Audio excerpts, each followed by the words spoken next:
With the third part of the video, जिसमें हम लोग एक्सप्लेन करेंगे शेडेड रीजन किस तरह बनाना है। होप आपने फर्स्ट 2 वीडियो मेरा कंप्लीटली देख लिया है। अगर नहीं देखा है तो डिस्क्रिप्शन में उसका लिंक है, आप प्लीज़ उसको देखिएगा ताकि आपको समझ में आए किस तरह हम ये कॉन्सेप्चुअल क्वेश्चंस को सॉल्व कर रहे हैं विद सम ट्रिक्स। ठीक है, इसी प्रोसेस में चलिए अपना थर्ड पार्ट शुरू करते हैं। ठीक है, तो जैसा मैं बोलता हूँ कि वीडियो को ध्यान से देखिएगा, आखिरी तक देखिएगा। अच्छा ट्रिक्स बताऊंगा और टेक्निक्स बताऊंगा किस तरह ये क्वेश्चंस को सॉल्व करना है। ठीक है, चलिए क्वेश्चन में चलते हैं। सो ये है आपका नेक्स्ट डायग्राम। ठीक है, तो यहाँ पे देखा है डायग्राम दिया है, क्वेश्चन भी दिया है। क्वेश्चन में पूरा इक्विलेटरल ट्राइंगल है। ठीक है, जो ये दिख रहा है आपको, जिसका साइड आपको एरिया दे दिया है जो कि 49√3 सेंटीमीटर स्क्वायर है। So we have to find out the area of the shaded region. ठीक है, शेडेड रीजन भी दिख रहा है आपको। चलिए इसको करने की कोशिश करते हैं। ठीक है, सबसे पहले हम लोग जैसे करते हैं, वी हैव टू आइडेंटिफाई क्या डायग्राम दिख रहा है। सर मुझे सब दिख रहा है लेकिन जो शेडेड रीजन है उसका एक पर्टिकुलर कोई शेप नहीं है, जैसे आप बताएं। ठीक है, तो पर्टिकुलर शेप नहीं तो क्या करना है मुझे, जैसे मैं हर एक वीडियो में बता रहा हूँ, फर्स्ट 2 वीडियोस में बताया हूँ। सो हमें देखना है कि क्या पर्टिकुलर शेप्स में क्या क्या दिख रहा है। तो एक रफ डायग्राम पहले बना देता हूँ उसका मैं। सो ये मुझे एरिया चाहिए। ठीक है, शेड जो दिख रहा है आपको, तो मैं जैसा बताता हूँ कि ये सर्कल है, ये भी सर्कल है, और ये सर ये आपका एक ट्राइंगल है, सिर्फ जो कि इक्विलेटरल ट्राइंगल बता दिया ऑलरेडी। ठीक है, तो हमें क्या करना है, तो सबसे पहले हम क्या करेंगे कि ट्राई करेंगे कि कुछ कुछ, जैसा फॉर एग्जाम्पल मुझे ये निकालना है, ये ना डार्क पर, तो मैं क्या इसको इरेज कर सकता हूँ। एक सेकंड मैं दिखाऊंगा आपको क्या करना और क्या हो सकता है। सही, सर्कल से मेरे पास, हाँ सर सर्कल से 3 सर्कल से। ठीक है, और एक ट्राइंगल है, और कुछ दिख रहा है डायग्राम में सर? हाँ, और सर और तो कुछ नहीं दिख रहा है सर, और क्या दिखेगा? यहाँ पे क्वाड्रेंट दिख रहा है। हाँ सर क्वाड्रेंट भी दिख रहा है। यहाँ पे क्वाड्रेंट क्या होता है आपको पता, ऑलरेडी मैं सेकंड वीडियो में आपको बता चुका हूँ। ठीक है, तो यहाँ पे 3 चीज दिख रहा है। तो मैं क्या, अगर इसको मैं रिमूव कर दूंगा, कोई इफेक्ट होगा? नहीं सर कोई इफेक्ट। इसको रिमूव कर दूंगा तो नहीं सर कोई इफेक्ट नहीं होगा। इसको रिमूव कर दूंगा, नहीं सर कोई इफेक्ट नहीं होगा। तो इसका मतलब क्या है, दिस इज अननेसेसरी। ठीक है, दिस इज अननेसेसरी। तो दिया क्यों है, पहला बात बताएंगे।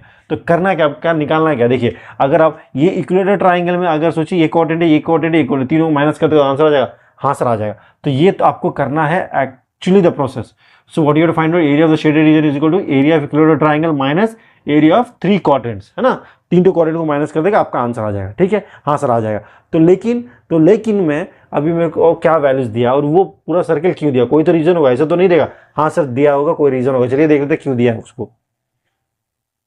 सो 49√3 मुझे दे दिया। तो ठीक है, area of equilateral triangle formula क्या है सर? √3/4 a स्क्वायर होता है, दैट इज इक्वल टू 49√3। हाँ sir √3 cancel, so a²/4 is equal to 49 हो जाएगा। ठीक है, तो a² कितना हो जाएगा सर? 49 × 4 हो जाएगा। सो a का वैल्यू कितना होगा सर? यहाँ पे 7 है, यहाँ पे 2, स्क्वायर रूट कर दिया मैंने इजीली। सो यहाँ पे मेरा 14 सेंटीमीटर आ गया, जो कि साइड ऑफ ए ट्राइंगल है। तो मतलब ये 14 है, ये भी 14, ये भी। तो मुझे क्या चाहिए, हम लोगों को क्या डिसाइड करना था, हम लोगों को क्या करना था, हमें चाहिए था कि I have to take out the area of the equilateral triangle जो कि गिवन है, और area of the quadrant. Area of the quadrant कैसे निकालेंगे? Sir area of the quadrant होता है सर आपका 1/4, जैसे बताए थे, πr²। यहाँ पे कुछ चेंजेस मैं करूंगा, जरूर करूंगा, भी मैं बताऊंगा आपको क्या चेंजेस है। ये होता है, तो इसके लिए क्या हो जाए, आर मुझे चाहिए। तो आर कहाँ से मिलेगा?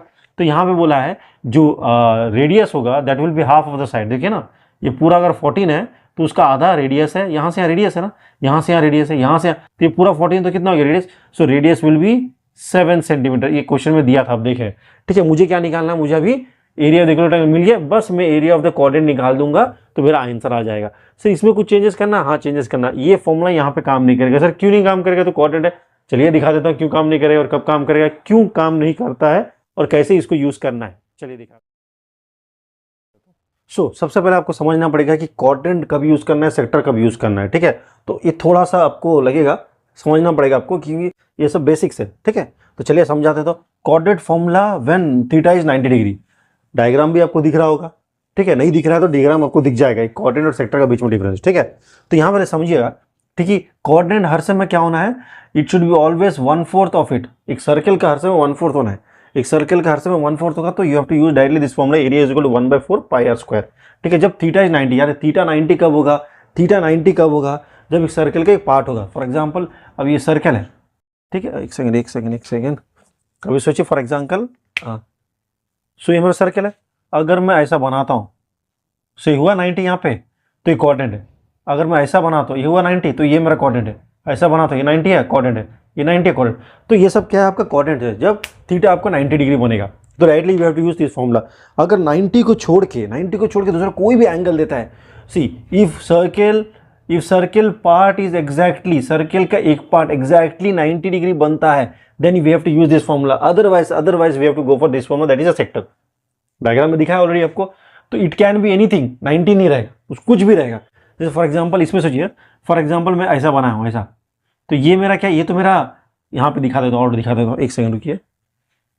अगर मैं इस तरह बनाता हूँ तो ये मेरा कोऑर्डिनेट है। अगर उसी को मैं ऐसा अगर बनाता हूँ छोटा सा, इसमें कोई एक 90 या नहीं है, तो ये सेक्टर है। ये क्या 90 है नहीं, ये सेक्टर है। सो ये 90 ये सेक्टर है, लेकिन ये क्या है आपका कोऑर्डिनेट है, क्योंकि 90 बन रहा है। समझ में आ रहा है क्या हो रहा है। सो 90 को छोड़े कोई भी एंगल देता है, that's a sector, you have to use the formula. अगर 90 दे रहा है तो आपको कोऑर्डिनेट ही यूज करना पड़ेगा। देखिए थीटा 0 से लेके 360 कुछ भी हो सकता है, 30, 40, 60, 70 कुछ भी देगा, then we have to use sector formula. But sector का फॉर्मूला सर क्या होगा तब, सेक्टर कैसे फॉर्मूला लिखेंगे सर, एरिया खोजना है तो दिखा देता हूं आपको उसको भी। सो ये रहा फॉर्मूला आपका, theta by 360 into pi R square. अगर थीटा मेरे को 60 डिग्री बोलेगा तो 60 by 360 into pi R square. अगर 90 डिग्री 70 बोला 70 बाई 360 पाई आर स्क्वायर। अगर 40 बोला 40 बाई 360 पाई आर स्क्वायर। 90 बोलेगा तो ये फॉर्मूला, इसी को यूज करना है सर। इसमें ये अगर सर एक बात है, देखिए अगर उसमें आप 90 पुट करेंगे ना, घूम फिर के यही फॉर्मूला बनने वाला है। आप 90 पुट कीजिए, उसमें 90 बाई 360 क्या था, 1/4 होता है, 1/4 पाई आर स्क्वायर, देखिए बन गया। ठीक है, उतना करना नहीं है हम लोग को। अगर मेरे को 90 बोल रहा है, अगर कोऑर्डिनेट है, directly will use this formula, उतना कैलकुलेशन जरूरत नहीं है। 90 छोड़ के दूसरा कोई भी वैल्यू दे रहा है उसमें पुट कीजिए, आंसर आ जाएगा। 90 पुट करने से भी आएगा। ठीक है, 90 बाई 360, 9 1 जा 9, 9 4 जा 1/4 पाई आर स्क्वायर। घूम फिर के किया है, घूम फिर के किया रहा है, आपको हायर क्लास में पता चलेगा इसके बारे में, अभी बस इतना ही समझना है। ठीक है, चलिए अभी क्वेश्चन में, तो चलिए इस क्वेश्चन में वापस आता है। तो मुझे क्या निकालना है, मुझे आपको समझ में आ गया। यहाँ पे क्या बोल दिया सर, यहाँ पे तो सर कुछ एंगल दिया है, एंगल कुछ दिया है नहीं सर, एंगल नहीं दिया। लेकिन आप बताइए मुझे, एंगल नहीं दिया, लेकिन आप आपका कॉमन सेंस यूज करके बताइए कि इक्विलेटरल ट्रायंगल में कितना होता है सर, 60 डिग्री होता है। तो मतलब it has given you 60 degree instead of 90 degree, या फिर कुछ बोला नहीं हो तो कोऑर्डिनेट नहीं होगा, ये होगा सेक्टर आपका। तो क्या फॉर्मूला यूज करेंगे, theta by 360 pi R square. ठीक है, तो यहाँ मेरा हो जाएगा area of shaded region is equal to, so ये है हमारा आंसर। देखिए इक्विलेटरल ट्रायंगल का फॉर्मूला माइनस 3 तो कोऑर्डिनेट है, लिख दिया कोऑर्डिनेट सेक्टर्स है। ठीक, कोऑर्डिनेट करा दे, कोऑर्डिनेट हो गया। ठीक है, लिख दिया मैंने -3, थीटा कितना 60 डिग्री बोल दिया इक्विलेटरल ट्रायंगल करके, पाई आर स्क्वायर। ठीक है, आर तो मिल गया आपको, इसका वैल्यू ऑलरेडी मुझे दे दिया क्वेश्चन में, तो मैंने पुट कर दिया। इसको माइनस तो करना मुश्किल है बिकॉज √3 का वैल्यू दिया नहीं गया। अगर आपको मल्टीप्लाई करके √3 पुट करना वैल्यू आप कर सकते हैं, बट यहाँ तक रखने से भी आपका आंसर सही है।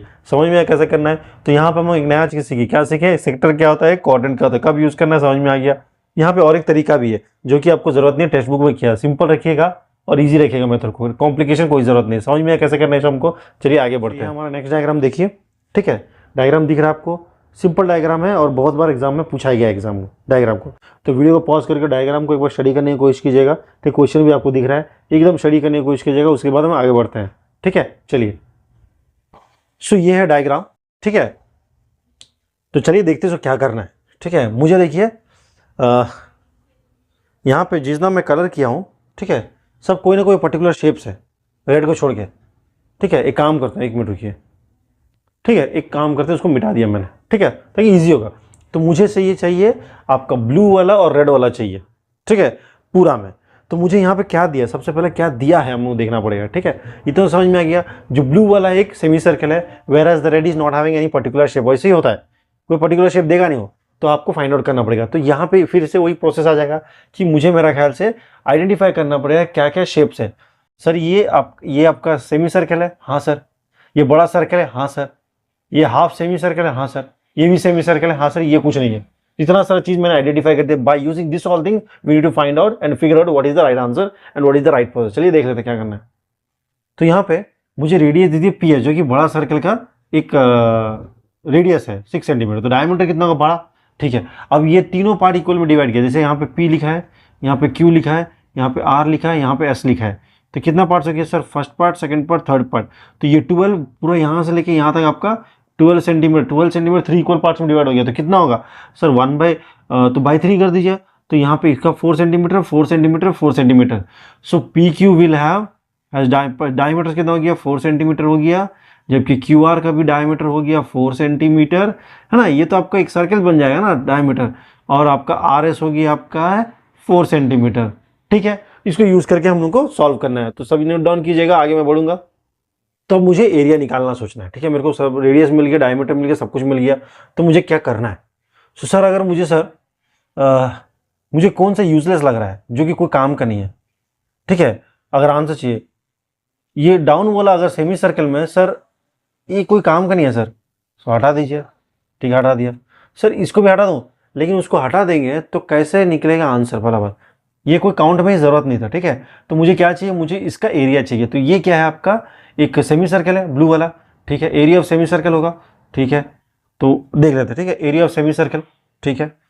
इसको मैं एक काम करूँगा, इसका 1 नाम दे दूंगा, एरिया ऑफ सेमी सर्कल, ठीक है। फिर सर 1, एक काम किया 1 मत दीजिए, आप कन्फ्यूज होंगे सर कब देना है कब नहीं देना, कुछ नहीं करना है, ठीक है। ये वाला मुझे चाहिए, ये तो एक पर्टिकुलर शेप भी है सेमी सर्कल, ठीक है। ये रेड वाला कोई पर्टिकुलर शेप है सर? नहीं सर, पर्टिकुलर शेप तो नहीं है। लेकिन सर ये व्हाइट वाला एक पर्टिकुलर शेप है, सेमी सर्कल है, लेकिन व्हाइट तो मुझे नहीं चाहिए, व्हाइट तो मुझे नहीं चाहिए। तो क्या करना पड़ेगा? व्हाइट को मेरे को हटाना पड़ेगा। कहाँ से हटाऊंगा सर? सर यहाँ देखिए, ये एक सेमी सर्कल है ना। हाँ सर, ये सेमी सर्कल है, इसमें अगर व्हाइट हटा दिया तो, इसमें अगर मैं व्हाइट हटा देता हूँ देन आई विल हैव, आ गया आंसर, मुझे आंसर आ गया। Okay, so we got the process also. तो मुझे क्या करना पड़ेगा? मेरे को ये सेमी सर्कल में, ये इस सेमी सर्कल को निकालना, big semi circle I have to exclude a smaller semi circle, और इसको ऐड करना है। सिंपल सिंपल रखिए, ठीक है। तो यहाँ area of the shaded reason क्या बन रहा है देख लेते हैं। सो यहाँ पे देखिए, तो मेरे को शेडेड रीजन में पूरा निकालूंगा, उसमें व्हाइट माइनस करूंगा। पूरा क्या है सर? ये सेमी सर्कल है, big one, πr²/2, big semi circle. उसमें ये छोटा सेमी सर्कल निकालूंगा, so minus semi smaller semi circle. फिर ये छोटा वाला ऐड करूंगा, ऐड कर दूंगा। तो यहाँ पे सब में पाई कॉमन दिख रहा है, सब में 1/2 कॉमन है, ठीक है। प्रोसेस देखिएगा, समझिएगा कैसा करना है आपको, तरीका में करना है आपको। तो पाई मैंने कॉमन ले लिया सब में, तो और क्या कॉमन होगा सर? 1/2 कॉमन। सर सब कैंसिल नहीं हो जाएगा? नहीं, सबका आर अलग होगा ना, तो कैंसिल कैसे करेंगे? ठीक है, देख लेते हैं।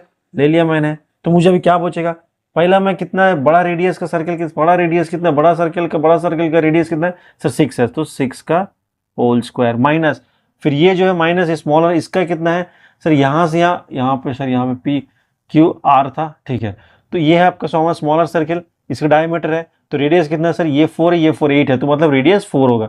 सो 4 का स्क्वायर, देखिए रेडियस अलग है, प्लस ये कौन सा सर्कल है सर? ये वाला सर्कल है, इसका कितना है सर? 4 है। डायमीटर यहाँ से यहाँ, ये डायमीटर है ना, 4 है, ये 4 है, ये 4 है, ये 4 है, तो ये 4 हुआ, तो रेडियस कितना होगा? 2 होगा। देखिए सबका रेडियस अलग है, अगर आप माइनस कर देते तो आंसर गलती हो जाता है, समझिए ध्यान को। इस सर्कल के लिए ये आपका डायमीटर, ठीक है, तो कितना डायमीटर सर? 4 दिया, तो रेडियस 2। इस सर्कल के ये है डायमीटर, जो कि ये दोनों से बना है, तो 4 4 8 हो गया, तो रेडियस कितना हो गया? 4 हो गया। लेकिन इस सर्कल की है, इस सर्कल के लिए ये है डायमीटर, तो रेडियस क्या हो गया आपका? 6 हो गया। बस इजीली सॉल्व करिएगा, आंसर आ जाएगा। बढ़िया क्वेश्चन है, बहुत इंपॉर्टेंट क्वेश्चन है, बहुत बच्चे लोग यहाँ कंफ्यूज होते हैं और गलती आंसर सॉल्व करते हैं, ठीक है। तो यहाँ पे और एक चीज बोला है, पेरीमीटर बोला है। तो पेरीमीटर भी देख रहे हैं, मुझे निकालना है पेरीमीटर। पेरीमीटर बड़ा सिंपल होता है, तो जिस तरह आप ट्रैवल करेंगे उसको ऐड करना है। सर ये क्या है? यहाँ से ट्रैवल शुरू करते हैं, ठीक है। ये क्या है सर? ये सर्कमफ्रेंस है, किसका? सेमी सर्कल का। तो लिख दीजिए क्या होगा आपका? 2πr/2, ठीक है। फिर यहाँ से मैं ऐसा करके यहाँ जाके यहाँ स्टार्ट किया, यहाँ स्टॉपेज मिलेगा सर, ये भी सेमी सर्कल है, सो प्लस 2πr/2, ठीक है। फिर उसके बाद फिर से मैंने ऐसा आया मैंने, ठीक है सर, ये भी सेमी सर्कल है, ठीक है, पहुंच गया मैंने। फिर से 2πr/2, यही बन रहा है सब जगह, यही बन रहा है सब जगह। हाँ सर यही तो बन रहा है सर, बस। लेकिन यहाँ पर डिफरेंस क्या है सर? 2 कैंसिल, हाँ कर दीजिए, सब जगह कैंसिल कर दीजिए आप, कैंसिल कर दीजिए आप। सर क्या बना सर? सब में पाई कॉमन, हाँ पाई ले लीजिए, तो आर बना यहाँ पे, R1 R2 R, sir R1 R2 R3 क्यों? सब अलग है ना, RR लिख देंगे तो 3, वो RR मूवी बन जाएगा, है ना, RR मूवी ठीक है। तो ये फर्स्ट वाला का R कितना है सर? यहाँ से यहाँ 4 है, तो R2 होगा, फर्स्ट वाला का 2 होगा। और सेकंड वाला का ये वाला ना, इसका R कितना होगा सर? 12 था, 6 होगा सर, 6। थर्ड वाला का R कितना होगा सर? 4 + 4 8, इसका 4 हो जाएगा सर। बस सॉल्व कर दिया, आंसर आ गया। समझ में आ रहा क्या ना? बड़ा सिंपल क्वेश्चन है, बच्चे लोग कंफ्यूज हो जाते हैं, कॉम्प्लिकेट करके आंसर गलती करके आ जाते हैं। तो ये चीज़ नहीं करना है आप लोगों को। समझ में आ गया? बढ़िया क्वेश्चन लगा, ठीक है। एक्सप्लेनेशन अच्छा लगा और मेरा मेथड जो समझाने का तरीका भी अच्छा लग रहा है, तो लाइक कीजिएगा, शेयर कीजिएगा और कमेंट ज़रूर कीजिएगा, ठीक है, ताकि और भी वीडियो के साथ हम आगे आएंगे आपके साथ। सो और भी क्वेश्चन डिस्कस करेंगे। थैंक यू, चलिए नेक्स्ट क्लास में मिलते हैं।